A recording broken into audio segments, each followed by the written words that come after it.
Alright guys, so as many of you in my programs already know from my announcement earlier last week, in light of all the coronavirus commotion and outbreaks in this world, I thought it would be a great idea for me to make a science-based full body home workout routine that you can resort to in the event that you're either staying away from the gym or the gyms in your area are currently closed due to the outbreak. Now typically when we think of home workouts where you're more or less limited to just using your body weight, we automatically assume that they're inferior for muscle growth when compared to working out at a gym where you have access to heavy weights. And I'm not gonna lie, for most home body weight workouts out there, this is true and they are in fact inferior for growth. But this is simply because they aren't designed properly, because research has time and time again shown that in both untrained and trained individuals, you can make comparable gains in muscle mass by using either lighter loads with your body weight, for example, or heavier weights in the gym. But the catch is that there's a couple key points that people overlook when it comes to home workouts, which are key to ensuring that you're still able to maximize your growth despite being limited to just your body weight. These key points are essential that you incorporate into the routine I'll be showing you today and are as follows. First off, and arguably most important, is that you need to push to near failure for every single set that you perform in this workout. This is because research has shown that when using lighter loads, if you stop well short of failure during your sets, then you'll fail to fully activate all the motor units within your muscles, and as a result, you won't experience the same amount of growth that you would when using heavy weights. Therefore, during each set of this workout, you want to push until you generally just have a couple reps left in the tank before you would not be able to perform another rep with good form due to muscle fatigue. Now, this will be very uncomfortable to do given that we'll be working with a higher rep range, but it's essential that you push through if you truly want to maximize your growth with this routine. Secondly, although research has shown that working with higher reps and lighter loads, like with your body weight for example, can lead to comparable growth as heavier weights in the gym, it seems that there is a low end cutoff to this where if you train with loads or use a resistance that is too light, then you won't be able to maximize growth, which seems to be right around 30 to 40% of your 1 rep max. Meaning that during each of your sets, you need to be working with a weight or resistance that is at least 30 to 40% of your 1 rep max if you want to maximize growth. Now, although this is easier to calculate when using weights, since we're just using our body weight in this workout, we want to convert this to reps. So 30 to 40% of your 1 rep max equates to around 30 to 40 reps per set. And what this means is that if you're doing one of the exercises in the workout I'll show you today, and you're able to perform more than 30 or 40 reps on it during each set when pushing to near failure, then it's an indication that you aren't using a resistance or variation that's difficult enough, and you want to instead use one of the progressions that I'll show you to make the movement more demanding. So ideally, you should not be reaching over 30 to 40 reps during any of your sets in this workout. Now that we have that covered, we're ready to dive into the full body home workout designed to train all of your upper body and lower body musculature in a proportionate manner. I'll first go through the various exercises and how to perform them, and then I'll cover your options in terms of how to best execute the workout. The first exercise we'll use here are narrow grip push-ups with the hands placed in a diamond shape, which will be used to target the chest and triceps. We'll be using this specific hand placement since 3 EMG papers have confirmed that it elicits significantly greater chest and triceps activation when compared to a shoulder width or wide hand placement during the push-up. We'll perform 4 sets of these in total. 2 of these sets will be performed on a flat surface to emphasize the whole chest, whereas 2 of these sets should be performed in a decline with your feet elevated and your hands positioned a little bit more towards your face, as this will now shift more emphasis to the upper chest, given that it now incorporates more shoulder flexion into the push-up, which is one of the main functions of the upper chest. And to progress this movement, you can simply stuff a bag with books and strap it onto your back to gradually increase the load. You can also use a band to add more resistance to the movement as well. Next, we're going to move on to the inverted row to target our overall back with most of the emphasis on the mid-back for thickness. Now ideally, for the most resistance, you should either use a broom or mop and place that between 2 chairs, or you can perform these under a sturdy table like so. And to make this movement easier, you can start out with bent knees to use your legs for support.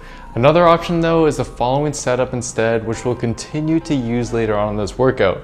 Simply take 2 bed sheets or towels, tie a basic knot at the end of each of them, and then throw it over your door and close your door. This will enable you to now perform your row like so. For whichever variations you do choose though, you can progress them by either getting your body more horizontal to the ground by elevating your feet, for example, and or add more load with the use of a backpack stuffed with books. Next, we'll be moving on to something called pike push-ups to mainly target the shoulders and triceps. For these, you can start them out on the ground by assuming a push-up position and then moving your hands closer to your feet while keeping your legs straight such that your body now makes an upside down V shape. Then bend your elbows and lower your upper body until the top of your nose nearly touches the floor. Your head should move forward past your hands as you reach the bottom position and then return to between your hands at the top position. And just like with the overhead press, your elbows should not flare out sideways. Keep them tucked and forearms vertical over your wrists as you descend. Then, to progress this, you can first simply elevate your feet up to the edge of a platform. And then to progress this even further, you can move your hands closer to the feet, which will make the movement considerably harder. And then again, just repeat the process of elevating your feet onto a higher platform once you're ready. I'd recommend marking down with tape how far your hands are from the platform so you're able to accurately gauge your progress over time. Next, it's time to target the back, primarily the lats, with a vertical pulling angle rather than horizontal like we did earlier. This one is bound to get you weird looks around the house, but is worth it for the return and back gains it's going to provide. Simply lay on a smooth surface and use something for grip on your hands like shoes, for example. Then you simply perform a lat pull down motion by pulling your elbows down to slide your body up. You should feel your lats working as you do so.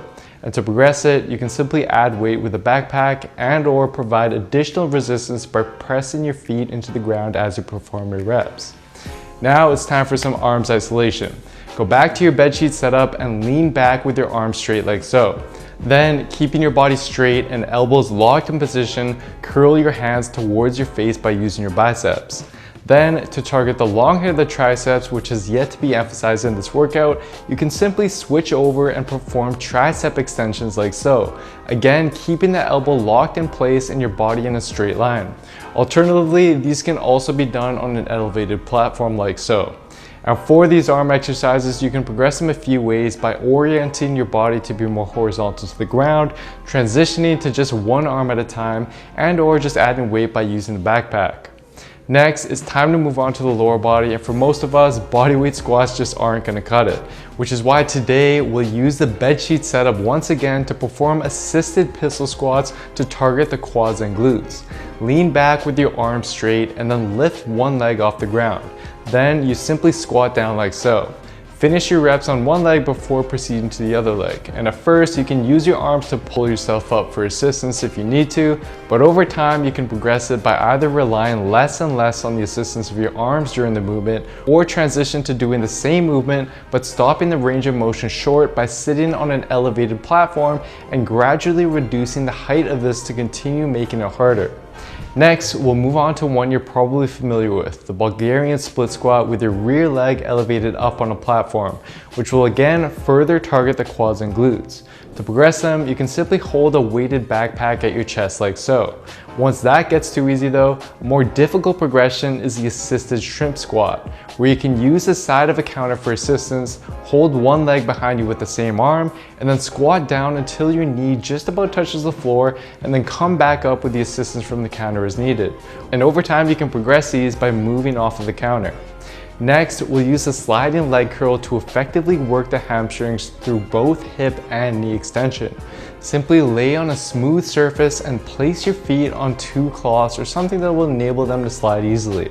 Then, using your hamstrings, curl your heels in towards you while raising your hips up into the air. Your back should remain straight as you do so. And to progress these, you can slow down the tempo and or perform them with just one leg at a time. So here is a summary of the workout. Now when performing it, just like your exercises in the gym, it's vital that you get adequate rest of roughly 2 minutes between each of your sets.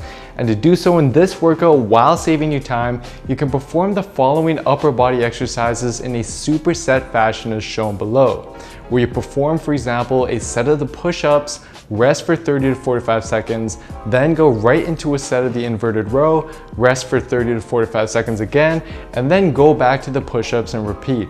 By strategically using this agonist-antagonist superset method with the appropriate exercises, research has shown that you'll be able to save time while ensuring that your performance on your sets don't suffer. And as for the rep ranges, again, you need to push to near failure each set, which is why I haven't given a specific number of reps, as this is going to vary for everyone. So instead, just jot down how many reps you perform for each set, try to beat those numbers in your next workout, and use the progressions as needed once you're reaching over 30 reps per set.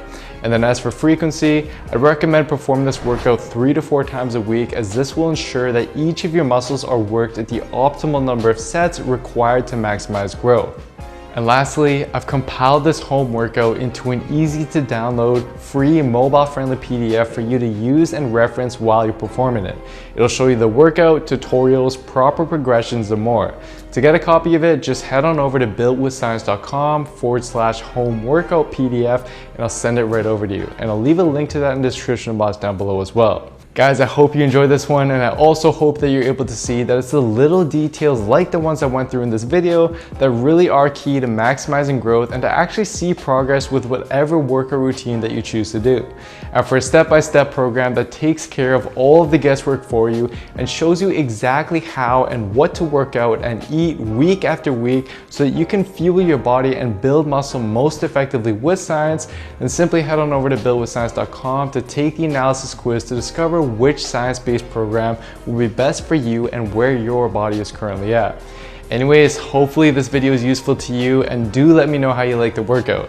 And please don't forget to show your support by giving the video a like, commenting below as to what you'd like to see me cover next, and subscribing to the channel and turning on notifications to the channel as well, as this all really does help me out.